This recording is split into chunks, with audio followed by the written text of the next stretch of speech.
சனியின் தாக்கம் குறைய அனுமனை வணங்குங்கள். பலருக்கும் சனி தோஷம் பற்றிய அச்சம் இருக்கும். ஆனால் சனி பகவானின் தாக்கத்திலிருந்து விடுபட அனுமனை வணங்குவதன் பின்னணியில் ஒரு சுவாரஸ்யமான புராண காரணம் உண்டு என்பது உங்களுக்கு தெரியுமா?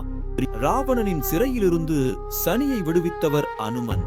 தன் உயிரை காப்பாற்றியதற்கு நன்றிக்கடனாக அனுமனை வழிபடுபவர்களை தான் ஒருபோதும் துன்புறுத்த மாட்டேன் என்று சனி பகவான் வாக்குறுதி அளித்தார்.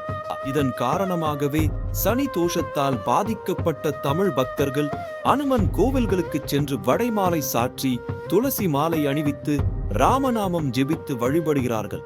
இது சனியின் தாக்கத்தை மட்டுப்படுத்தி மன அமைதியை தருகிறது. அனுமன் பக்தர்களுக்கு சனி பகவான் என்றும் துணையாக இருப்பார் என்பது ஆழமான நம்பிக்கை. அஞ்சனை மைந்தனை அர்ச்சித்து சனியின் தாக்கத்தை குறைத்து அமைதியான வாழ்வை பெறுங்கள்.